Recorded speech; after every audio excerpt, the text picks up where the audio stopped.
You want to both say hey or what? Yeah, say hey. Okay. Hey everyone! It's Katie and it's Mike.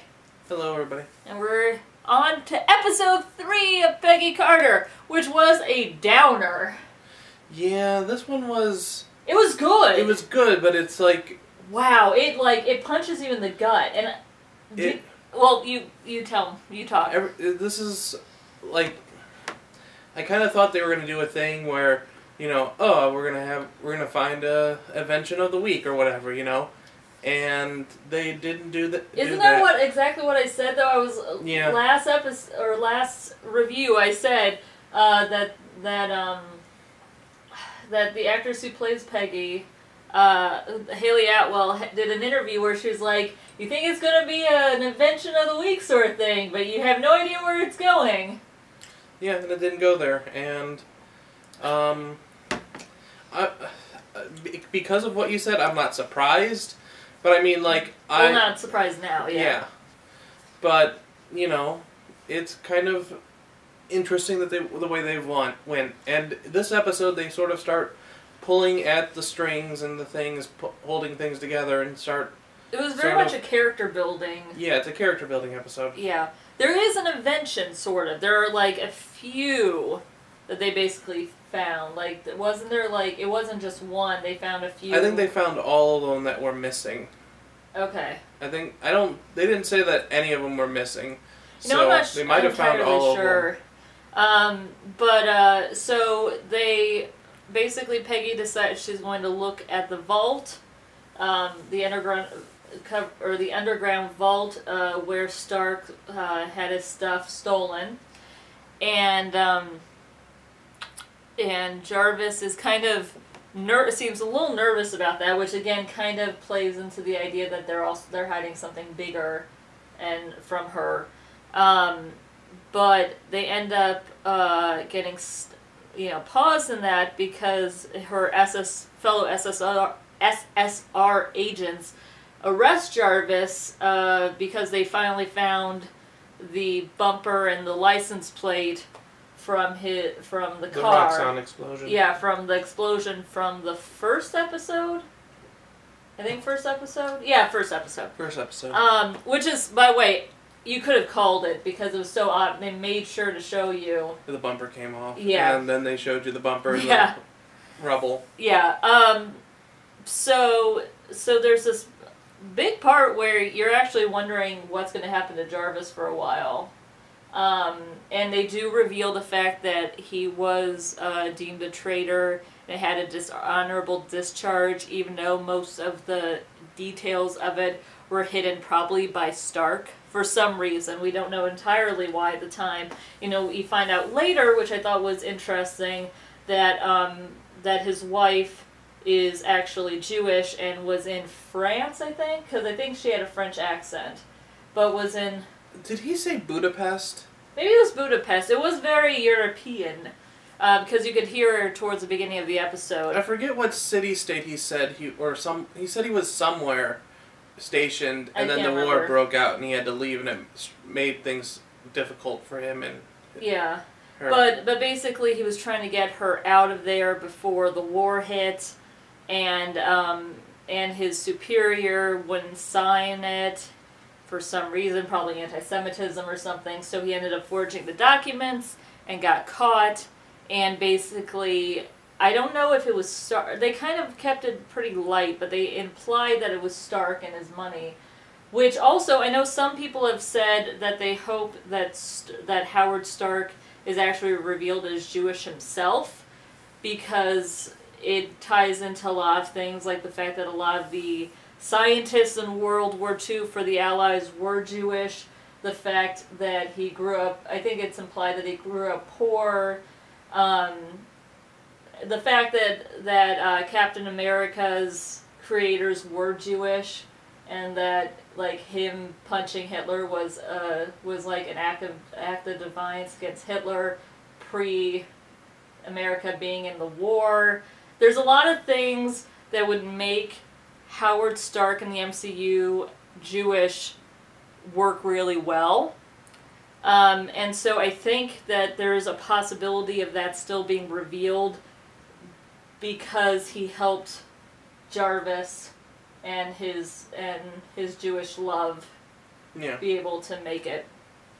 So I'm hoping that actually gets revealed, because that would be really cool, and I know that some people called it. Besides that, really the hardest part of this episode for me was how Peggy gets Jarvis out of the situation. Basically, she feigns incompetence to reveal to him that they actually have evidence that would help him get out, so he doesn't feel like, basically hinting at him that he could play this as, you don't have anything to hold me, so I'm leaving. Mm-hmm. And she does, again, she feigns incompetence by revealing this in front of him, and in front of her fellow agents, and in front of her boss.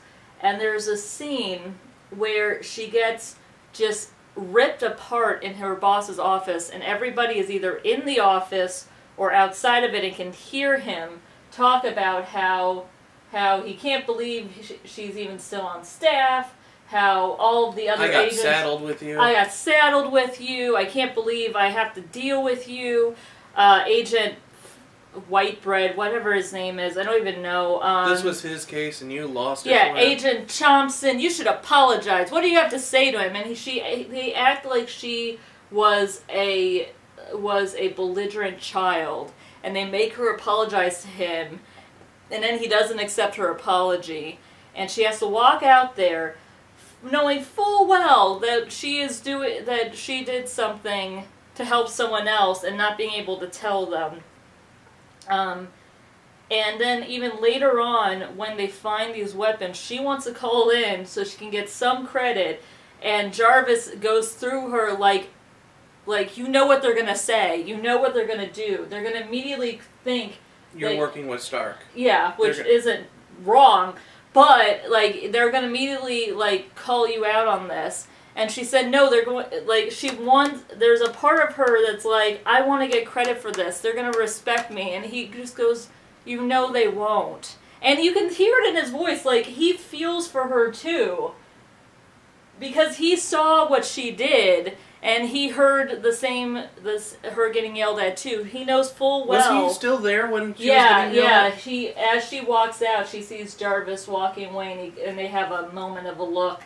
But there was this really good moment with Jarvis where he basically, like, it's the performance by James D'Arcy. I don't know how the apostrophe is pronounced in his name, but where his performance in that line was really good. Because, again, Peggy doesn't have that many allies, like, many allies just in general. I still really like Sousa? I can't pronounce any of the names on this show, even though the really easy ones. You know, he's a good guy, but you can't trust him.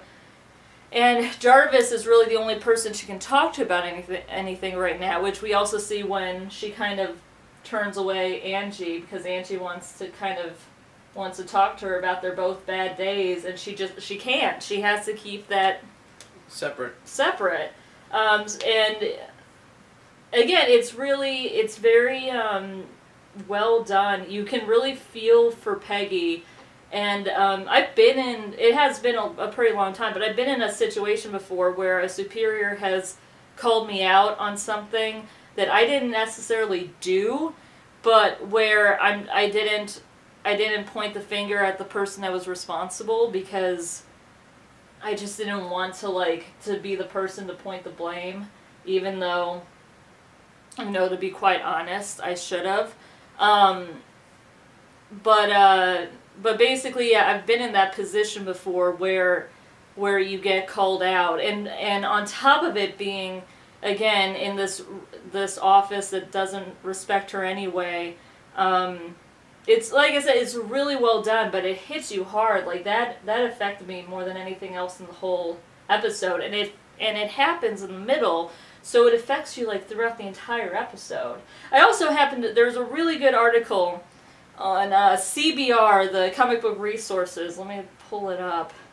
And it was an article I would highly recommend it called "Erasing Women: The Importance of Agent Carter, the Comic Culture." But it goes through the history of actually both women characters and women creators in comics being erased post World War II, and it will get you pissed off. Like the mixture of watching this episode and reading that article and like doing research on women in comics and how their importance, both again in the story and actually in the companies, got erased to the point where now we're like, oh yeah, women don't read comics, or women are just starting to read comics.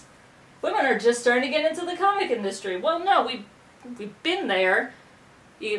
No one talks about us, and then people started to give up on it. But yeah, no, clearly that's our fault. Sorry. Anyway, tough subject. Yeah, no, it was it was a tough episode. It was a hard episode to watch knowing there would only be one episode because it hits you really hard, but it was a good one. Yeah, it was good. Really light action on this one. I don't think there was a fight scene to the very end. Well, yeah, I was going to say except for that one fight scene. That's what I was going to point out, to the fight scene at the very end. But there was there was still a lot of stuff going down as far as her maneuvering around. But like we said, it's a character piece, this episode, so it was sort of like trying to pull at the strings of both of these characters to sort of like say, the first two episodes were like, these two are the super team, and then, they're starting to pull at the strings a little bit, trying to unravel them a little bit. Yeah. Just so that when, they come out the victors at the end, they're much better characters. Yeah, and besides that, I think the other big thing, actually kind of shocking, it wasn't shocking at the time, at the moment that it was happening, because they set it up, and I was like, oh, I think I know where this is going. Like, I'm 99% sure I know what's going to happen next. But the most incompetent agent, who happened to also be a sexist jerk, happens to get killed in this episode. I think they have also implied he was cheating on his wife. Oh no, they didn't even imply. They just flat out said, oh, I'm going on a date with my girl. And then they were like, is it your girlfriend or your wife? And then at the end they were like, well, I guess I should call his girlfriend. Well, I guess I should call his wife. To be fair, they could be joking. After his death? Dark humor. Okay. But to be fair, they could be joking, but... Probably not. It's probably 99% sure he was probably cheating on his wife. But yeah, it was... It's interesting because again, like, there are so many white guys in this cast that I'm like, yeah, I don't really miss one. This character wasn't... I'm not really sobbing over the death of this one. But I did like the fact that it does shake... Well, it shakes up everybody in the office, but it does still shake up Peggy. And she says to Angie, she's like, I don't know why I'm upset. But... Because we did not get along. He was a brute. He was rude. But he was still good at his job, sort of. Vaguely. I was like, when she said, but he was good at his job, I'm like...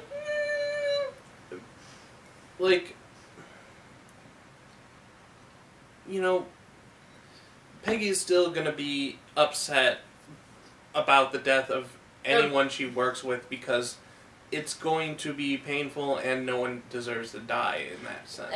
And what Sousa says is it brings it back because he knows she was in the war too. Mm-hmm. And I thought that was actually kind of a nice moment. The fact that Sousa's like, I'm going to get whoever called. I'm like, she's like, they might not be related, the murder and the phone call that brought you to the scene. Yeah, and Peggy also probably is feeling a bit of guilt because she's the one that made the call. Yeah.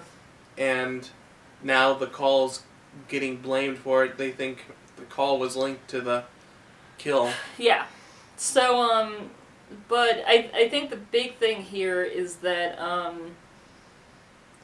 don't know, like I said, I don't really mind. I feel bad because this guy just, he was a returning guest on Brooklyn Nine-Nine, but his character broke up with the main character that he was seeing on the show. So when I saw that he was in this cast last week, I was like, oh good, he needs, he's getting more work after Brooklyn Nine-Nine. Now he's dead. Yeah. But Yeah, so, but I did also find it weird that her boss was like, Howard Stark's to blame for this. Like, that seems a little irrational. Like, even if he's not guilty, he's to blame. And I'm like, no, if he's guilty, then he probably shot him. But if he's not guilty, he had, like, little to nothing to do with this. Because those bad guys probably would have gone after you guys anyway. Thinking about it, because of... It was so set up for that, whoever it is that shot the agent and the guardman of the boat. Mm-hmm. You don't think it was Jarvis, do you? No. But it leads to possibly, like, maybe someone's also trying a heist on the items because they confiscated them. Did they confiscate all of them? They didn't get them back? Yeah, they were in a truck and they left with the truck. So maybe next episode we're actually going to see those items get taken back by someone. Possibly Hydra, possibly someone else. No, it's that other, those new bad guys. Yeah, but it's probably Hydra. I actually think it might not be Hydra. Well, like, okay. I just feel okay, look, think back to Captain America 2. Stark got assassinated when he got too close to unveiling Hydra was hidden inside S.H.I.E.L.D. Or at least that's what, what's his name? Zola implied. So, maybe what we're seeing here is the beginnings of Stark's downfall and his death. Maybe, but we saw the wait. He goes... He creates S.H.I.E.L.D. and stuff. He's got a... Yeah, okay. So we've got a lot of time. And also, like, we have like 20 years until Tony's born. At least, like, if we're going around the age of Robert Downey Jr. So we're not going to see his death, but no, you really thought we were going to see? He still has to create Iron Man, like, literally and figuratively, since so much of Iron Man is just Tony's daddy's issues. Yeah, you're right. What was the other thing I was thinking about? Oh yeah. Okay, so they got really lucky tracing that boat. Like, they left and they went through the hole in in Howard Stark's basement into the sewers, and they just so happened to follow the direct path straight through the sewers that leads right to that boat. Why would they leave the boat there? Yeah, that was the thing that was questionable. There's like flaws in this Okay, plan. so the other question is, because I still think they're setting up Sousa to be the love interest. Like, or they could be doing a huge red herring. I realize this, but they even had Daddy McDeadster be like, "So, are you sweet on Carter?" No. What?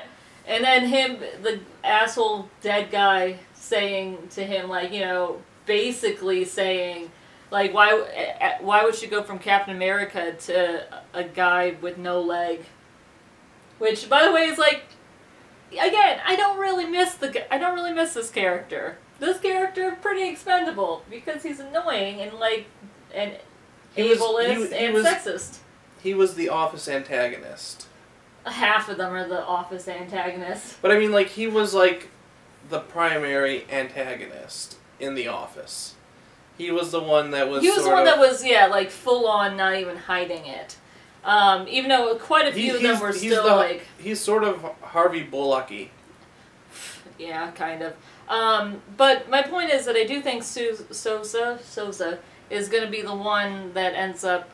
They're going to connect it back to her, or they're going to go with someone totally else. Someone in my Twitter feed said that it was like, I bet you it's that one blonde guy. I'm like, you mean the horrible guy who's like a sexist jerk to her? Like, I get it. In other shows, they would play that trope. They're not going to do it in this show because it's completely out of character. For, like, 100% left field from Peggy. She doesn't trust people who look down on her. You know what I mean? Mm-hmm. Like, I don't see her at all ever, like, the character, the blonde guy, the guy played by Tristan from Gilmore Girls, would have to do a complete 180 in order for her to be interested in him in that way. So if there is anybody in the show, like, clearly they're setting it up to be Sosa, and I understand that that could be could be a misdirect, but I do actually think that he's the most interesting of the male characters, besides Jarvis, who is a delight. Yeah, Jarvis is the best His male fake character. American accent was hilarious. Yes. That was good. But yeah, it'll be interesting to see how that goes from there. Besides that, yeah, I liked it. It was, I think, the really good thing about this show is that it really shows the different kinds of sexism that Peggy faced. Because it's one thing for, like, someone to go, "Hey, Toots, get me a drink because you're the secretary instead of an agent of my similar caliber. Get me the coffee. Get me the coffee and start typing up those notes, even though that's not your job." They don't just do that. They also do when she messes up, somehow it's 100% worse than anything else. But when she does something good, it's overlooked. She has to work 10 times harder to get even a modicum of respect. And that's not something that's really changed. It's different, it might be more subtle, but that stuff still happens. And I'm glad that they're pointing this out. They're doing a really good job. I mean, in some ways, Mad Men did the same thing. I will say, I think Mad Men does a really good job of showing, like, hey, these people are horrible, and maybe we shouldn't see this as an iconic, perfect utopia of a time period. But they also have most of the characters be men, or have most of the point of views be men, have a lot of the focus be on male characters. This is still mostly about Peggy. And I think that that's a really important thing to remember. They're doing a lot of the things Mad Men does as far as showing the flaws of the period, but they're actually showing it through a female protagonist, compared to Mad Men, who does it through female side characters that are hit or miss. Or John Hamm. Or John Hamm. Which, again, like, not a good person.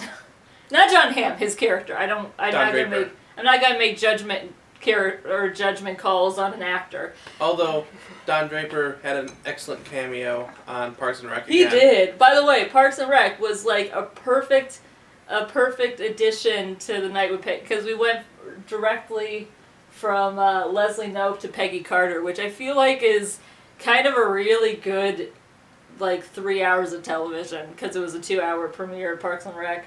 Or no, it was only 1 hour. I forgot. I was thinking 2 episodes. Okay, so 2 hours. 2 hours of, like, awesome female characters not letting the system get them down, and working around problems and being positive and kicking butt. That's all I got. We will be not doing a review next week because apparently the stupid president's giving a speech. Thanks, Obama. He is giving us faster internet, apparently. Yeah, let's see that happen. Don't get me wrong, I want it. I'd also like for our healthcare to be faster, and to be faster processed, and cheaper, and for the whole community college thing to work out. So if you're watching this in the future, and also, let's see what happens. Possibly when foreigners come over, they don't get a bill for 3 years of work. Yep.